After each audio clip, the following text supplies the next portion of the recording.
Pozdravljeni, dragi otroci, dobrodošli v mojem knjižnem kotičku. Današnjo pravljico poklanjam Emily, ki je navdušena nad pravljičnim svetom. Hvala, Emily. Bambušček, mali panda, je vedno zelo počasen in pri igri s prijatelji skoraj vedno zadnji, kar ga precej žalosti. A nekega dne se je zgodil preobrat. Bambušček ni bil več zadnji, temveč pravi zmagovalec. Sedaj pa predlagam, da se udobno namestimo in prisluhnemo pravljici, ki jo poklanjam Emily, z naslovom Bambušček je počasen.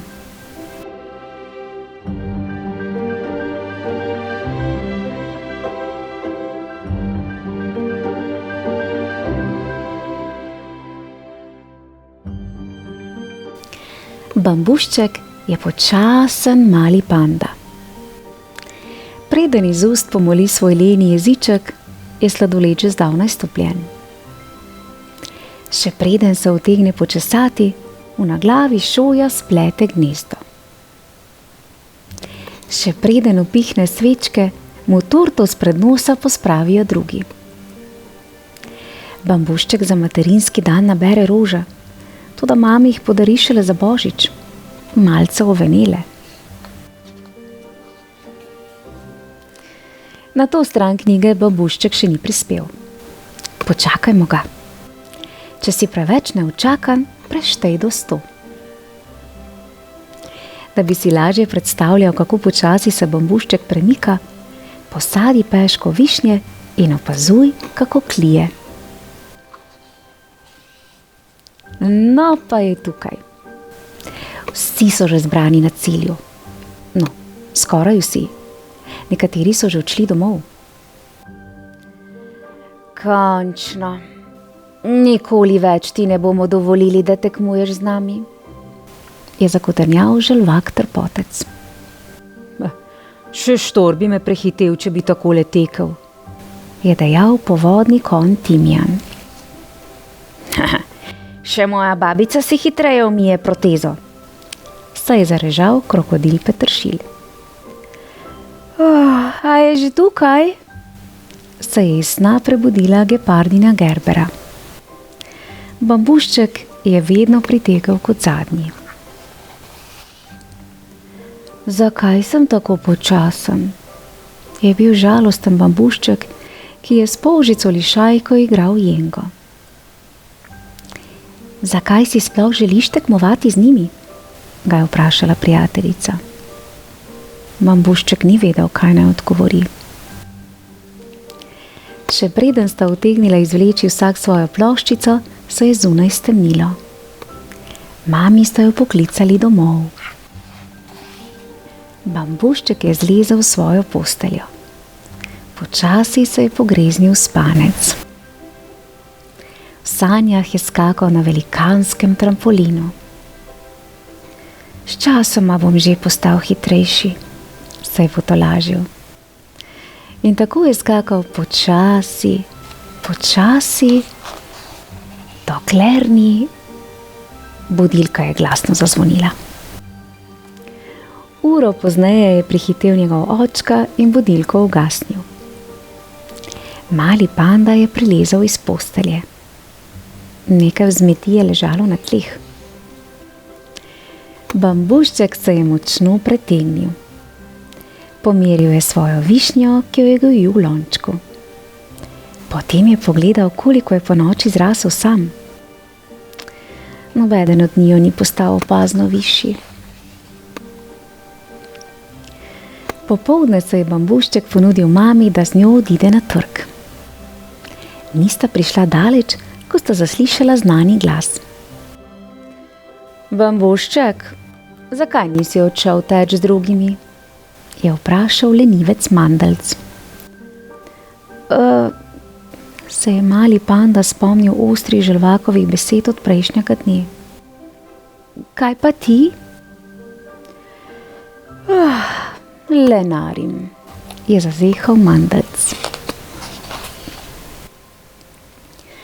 Bambušček se je na ta pogovor ponovno spomnil na trgu, ko bi skoraj zamenjal riž s pralnim praškom. Jaz že nisem lenuh, je pomislil. Tekel bom in pika. Mami je obljubil, da se kmalu vrne, nato pa je odhitel na dogovorjeno startno mesto. Toda tam ni našel nobenega svojega prijatelja. Gotovo so že začeli teči, je sklenil. Za njimi grem. Tekači so se reže pognali v dir. Tekli so tako hitro, da sploh niso opazili nastavljene pasti, v katero so se vsi do zadnjega ujeli. Jama je bila globoka. Iz nje je molila samo glava žirafe Šopulje in nihče ni mogel zlesti ven. Bambušček je tekel, kolikor so ga nesle noge. Med tekom je štel do 100 in žvečil sladek ingverjev bombonček, ki mu ga je kupila mama. Žal mu je bilo, da je ni prosil še za višnjev kolač. Medtem pa je razpoloženje v jami postajalo vse slabše. Za vse večne čase bomo ostali ujeti tukaj. So se krokodilov peteršiljev po licih utrnile solze. Lačen sem, si je povodni konj Timijan pogladil kruleči trebuh. Pretres možganov imam, je izpod svojega oklepa tožil želvak trpotec. Ne tarnajte, mile Jere, jih je uštela gepardina Gerbera. Nekaj vidim, je vzkliknila žirafa Šopulja. Nekdo se približuje. Kdo neki? So poskočili vsi. Tiger? Zebra? Leteča veverica? Ne, bambušček, je oznanila žirafa. Ko je bambušček videl, kaj se je zgodilo z njegovimi prijatelji, je postal zelo vznemirjen. Nato je brz začel tuhtati, kako bi jih rešil. Najprej je iz lijan spletal vrv, toda ta se je strgala, kakor hitro se je Timijan poskusil povzpeti po njej. Potem je v žepu našel balonček. Toda ko ga je Gerbera poskušala napihniti, ga je po nesreči počila s svojim ostrim krempljem.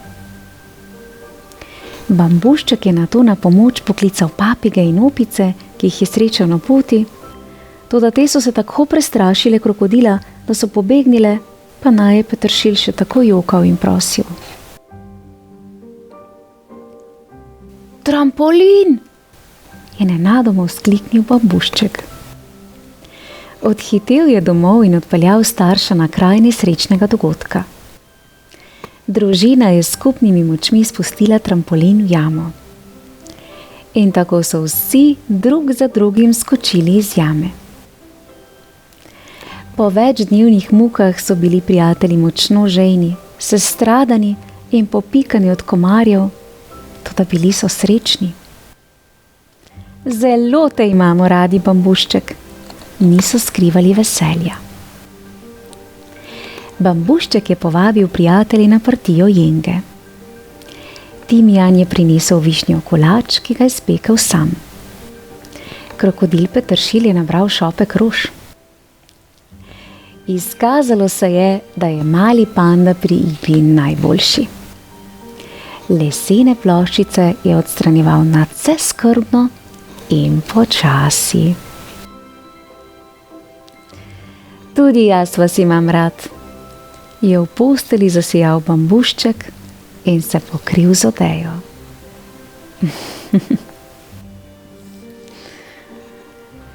Bambušček, vse pohvale za tvojo vztrajnost.